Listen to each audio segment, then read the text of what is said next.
David. Yes. How good to see you.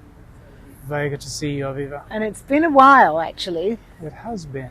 It's been a really quite a long time. Far too long. But what I'm glad to see now, since we've seen each other, is that you are now gloriously grey. I am gloriously grey. And you weren't so gloriously grey the last time I saw you. So I thought you were definitely the man I want to speak to. So first I want to ask you a question. Yeah. Please explain to me, because I haven't quite grasped it yet. What is it that you do, David? You know, one day I'll be able to explain to people what it is that I do, but I'll make an attempt here. Okay. So I am a freelancer. I work for myself, my own business, and what I do is I coach people. I also train workshops. I deliver leadership development programs, and sometimes I provide some consultancy. So do you work with companies or do you work with individuals? Mostly with companies, sometimes with other organizations like public sector or charities. And occasionally, although a lot less, I also work with individuals who come to me. So it's business leadership coaching, kind of. Kinda. If that's how you want to put it in a box, then yes. But I want to make it sort of comprehensible.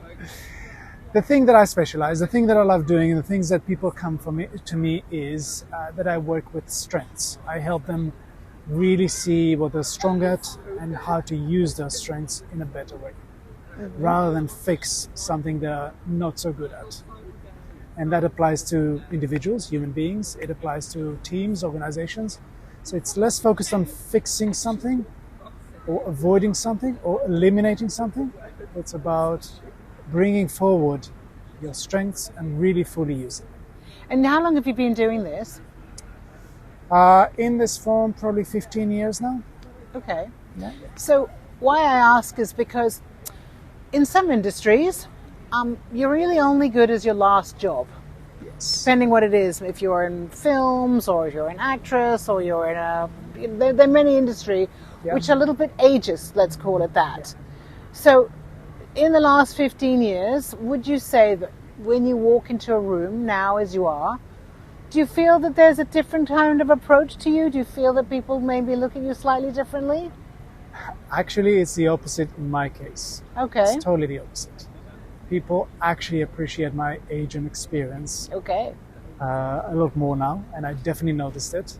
I started my business at a relatively young age, 35. Yes.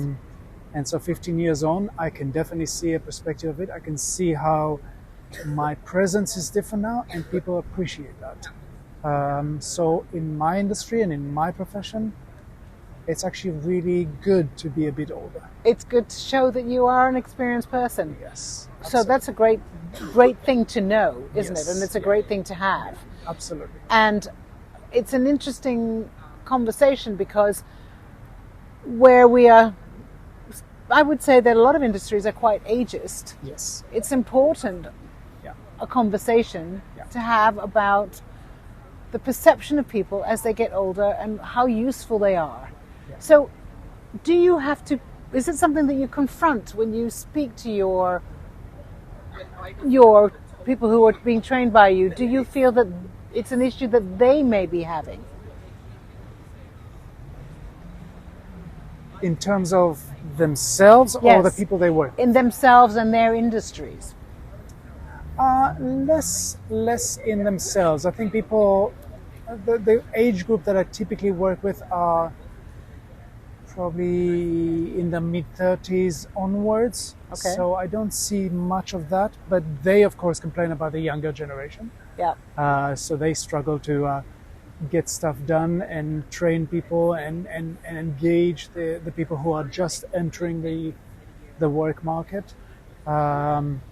So some of them, those who turn 40-ish do struggle with questions of where am I now and what do I want to do and is it downhill from now on, etc. So I do have some people look at those questions with my coaching, but not so much from an organizational point of view, I would say.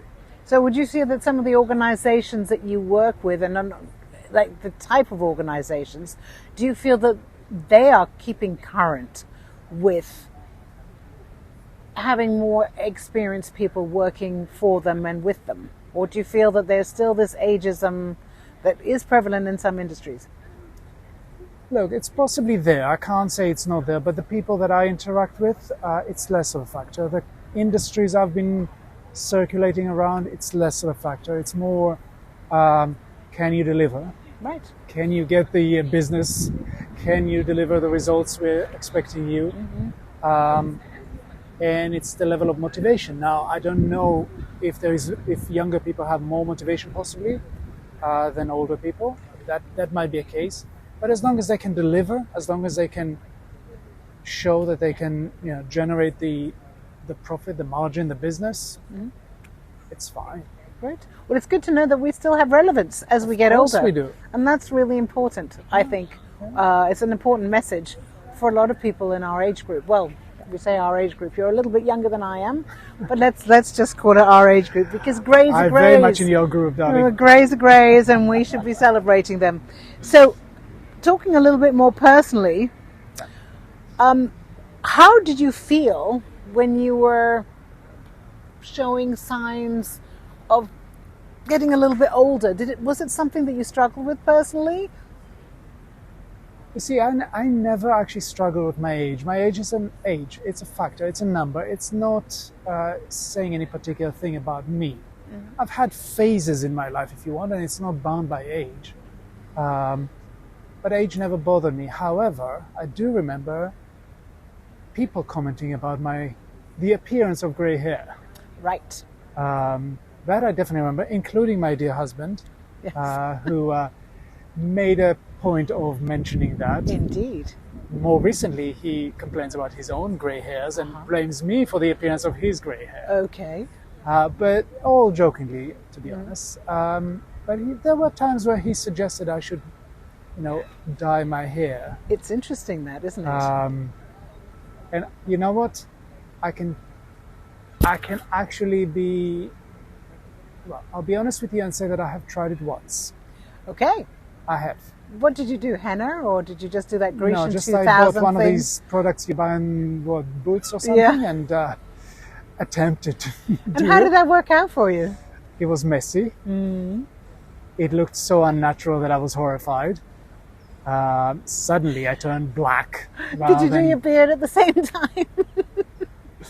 It was weird. It felt weird. It felt fake. It felt like, why am I doing this? It's not making me happier. It's not making me more confident. It's not making me, nothing. Actually, just the whole process of an attempt to achieve something, and I wasn't sure what am I trying to achieve here. And how did your husband feel about it? With the results? He thought it was a whole hilarious. Hilarious.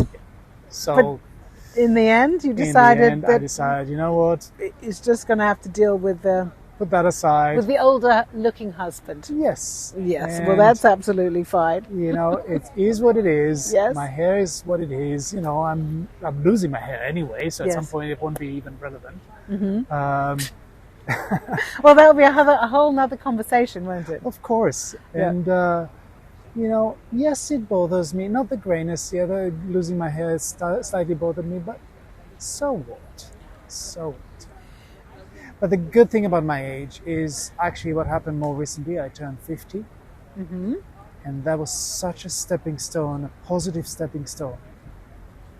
I've almost, and I'm not saying it in a very narcissistic way, I'm not, but I fell in love with myself at age 50. Really? Yeah. That is interesting. Because suddenly I could feel like the weight of everything that bothered me up until now sort of dissolving, and suddenly I felt a lot lighter and could achieve a lot more, could celebrate what I already have in my life, and I wasn't worried about stuff anymore. Were you just like putting aside a lot of anxieties that we have when we're younger? Totally. And age 50 is the biggest gift I've had so far. It's just, it was point of celebration of everything I have achieved in my life. It was a point of letting go of everything I did not achieve in my life and thought I should. It was a point of realizing I could still achieve a lot of things in my life. And in fact, I am going for something completely new right now. Okay. And yeah, it's a gift. It's such a gift. And I never felt like this, not age 40, not age 30, no nothing. This is the first time I'm actually truly celebrating my age. You know, when you said that, I took a huge deep breath and I felt this unburdening along with you.